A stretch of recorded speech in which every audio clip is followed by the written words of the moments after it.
আসসালামু আলাইকুম। শীত মানেই পিঠাপুলির আমেজ। আজকে আমি আপনাদের জন্য নিয়ে আসলাম বিগ সাইজের বাপা পিঠা।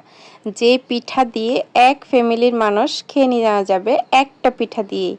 কতটা লোভনীয় এবং কতটা নরম সফট হয়েছে এই পিঠাটা, জাস্ট দেখুন। অনেক ভালো লাগবে এরকম একটি পিঠা বানিয়ে খেলে। আমি আজকে যে রেসিপিটি বানাচ্ছি সেই রেসিপিতে আপনারা অনেক পছন্দ করবেন এই বাপা পিঠা রেসিপিটি। আজকে আমি বাপা পিঠাটি দুইভাবে বানাবো, মানে একটাতেই দুই রকম করে। তাহলে চলুন দেখে নেই কীভাবে বাপা পিঠার রেসিপিটি তৈরি করি। এখানে আমি একটি কড়াই নিয়েছি, ছোট ছোট বলতে মিডিয়াম সাইজের। এই কড়াইটা দিয়ে আমি পিঠাটা তৈরি করব, তাই এটা মেপেই এক কড়াই পিঠা নিয়েছি। আমি আজকে একটা পিঠাই তৈরি করব একদম সবার জন্য, ফ্যামিলির সবার জন্য। দেখুন এই কড়াইটা হচ্ছে ছিদ্র করা। আমি এই কড়াইটাতেই বাপা পিঠাটা তৈরি করব, এই জন্য আমি এই কড়াইটা দিয়েই মেপে নিয়েছি। একটু কম নিয়েছি চালের গুঁড়া, কারণ গুড় তারপর নারিকেল পানি দিয়ে মিক্স করলে কিন্তু এটা ভরে যাবে, এই জন্য একটু কম নিয়েছি। এখন পরিমাণ মতো লবণ দিয়ে আমি চালের গুঁড়াটা শুকনো আগে মেখে নিচ্ছি। আমার এই চালের গুঁড়াটা কিন্তু ভিজা চালের গুঁড়া, শুকানো না। যখন এই বাজার থেকে এটা ভাঙিয়ে এনেছি তখন আমরা এটা ডিপ ফ্রিজে এভাবে বয়াম ভরে রেখে দিয়েছিলাম। এখন শুধু ঠান্ডা হয়েছে, মানে নর্মাল যখন ঠান্ডাটা চলে গেছে গায়ের, তখন এই যে পিঠাটা বানিয়ে নিচ্ছি। এখন হচ্ছে কিছু কিছু পানি দিয়ে আমি এটা মেখে নিব। আর পানিটা কিন্তু নর্মাল পানিই দিচ্ছি, ঠান্ডাও না গরমও না, নর্মাল পানি দিয়ে এই ডোটা একটু মানে একটু ঝরঝরা টাইপের মাখিয়ে নিতে হবে প্রথমে লবণ আর পানি দিয়ে। আমি যেভাবে মাখাচ্ছি আপনারা দেখলেই বুঝতে পারবেন কতটুক মাখাবেন, কতটুক পানি দিবেন। বাপা পিঠা তৈরি করার এই মিক্সটাই হচ্ছে সবচেয়ে বেশি। যদি বেশি পানি দিয়ে দেন তাহলে এটা সিদ্ধ হবে না, একদম কাইকাই হয়ে যাবে।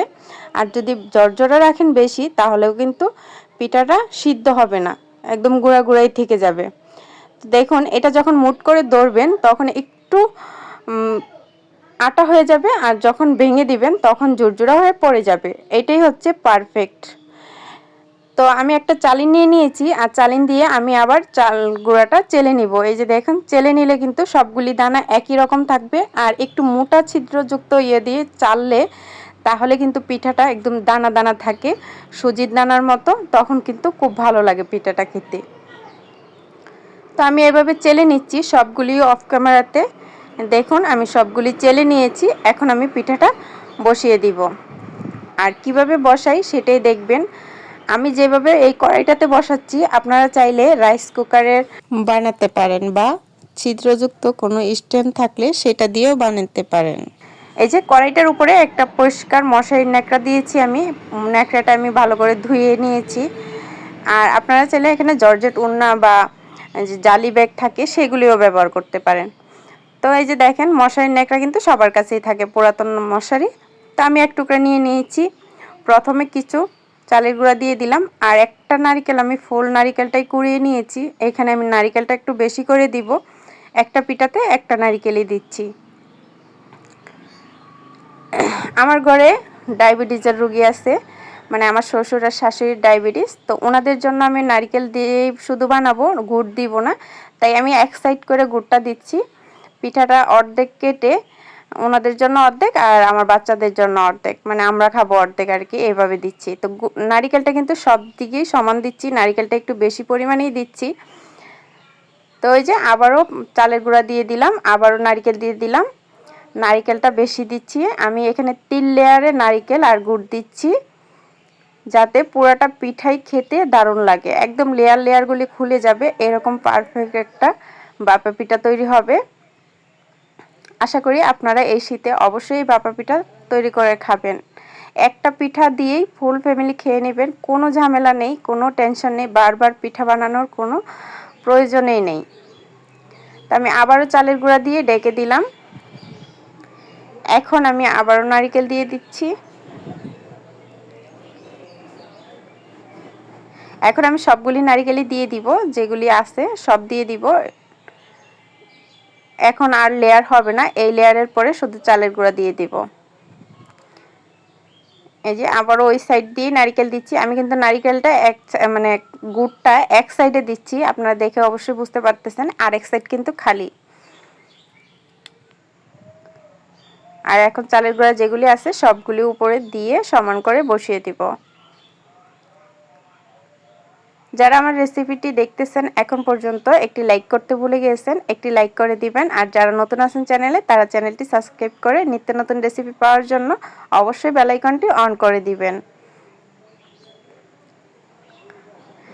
একটু হালকা হালকা হাতে চেপে দিব, বেশি জোরে চাপা যাবে না, যাতে একদম দলা পেকে যায় এরকম চাপা যাবে না, হালকা একটু চেপে বসিয়ে দেব। আর এই যে দেখেন আমার গুঁড়াটাও কিন্তু একদম শেষ হয়ে গেছে, আমি মেপে নিয়েছি এই জন্য কিন্তু একদম পারফেক্ট হয়েছে। একটু কম নিয়েছিলাম আর এখন দেখেন একদম পুরো ভরে গেছে। আর এখন এই যে মশারির ন্যাকড়াটা আমি আবার বসিয়ে দিচ্ছি উপর দিয়ে এভাবে ভাঁজ করে। এটা কিন্তু উঠানোর কোনো দরকার নেই, এভাবেই থাকবে। শুধু দেখুন আমি কিভাবে দিচ্ছি।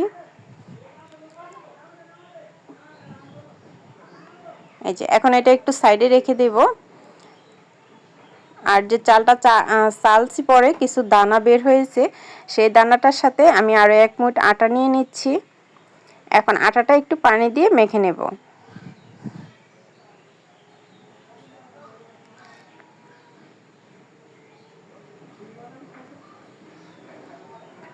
একটু নরম করে মাখবো আটাটা, একটু বেশি নরম হয়ে গেছে, তো আমি আরও 1 চিমটি আটা দিয়ে এটাকে একটু শক্ত করে নেব।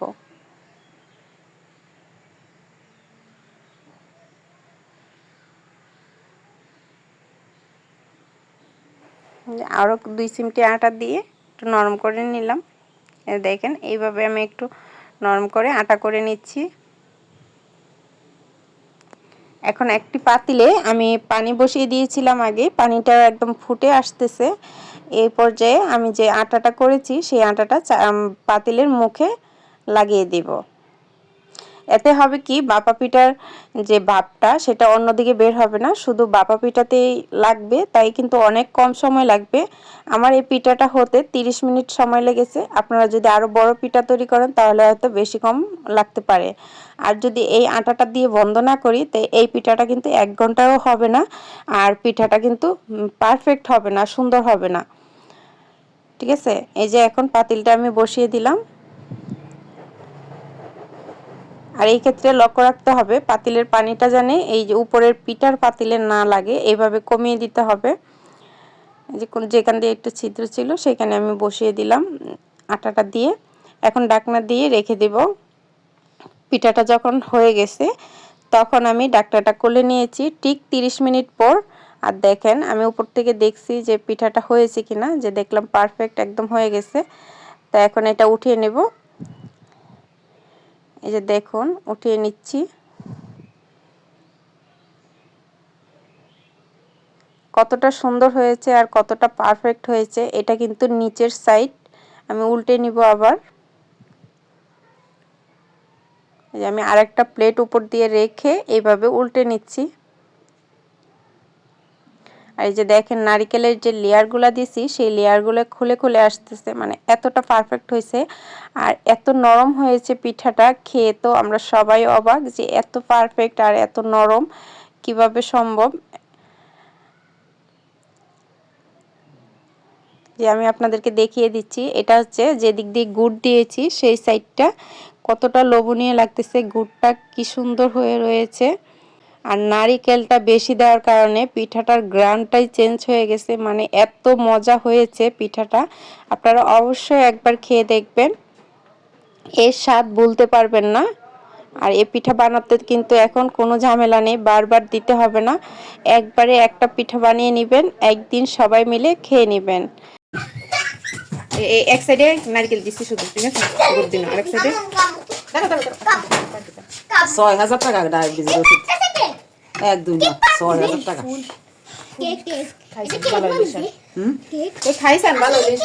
এই যে দেখেন আমি কিন্তু কেকের মতো কেটে নিচ্ছি। খুবই সুস্বাদু এবং খুবই গ্রান হয়েছে পিঠাটা, দেখেই কিন্তু লোভ লাগতেছে।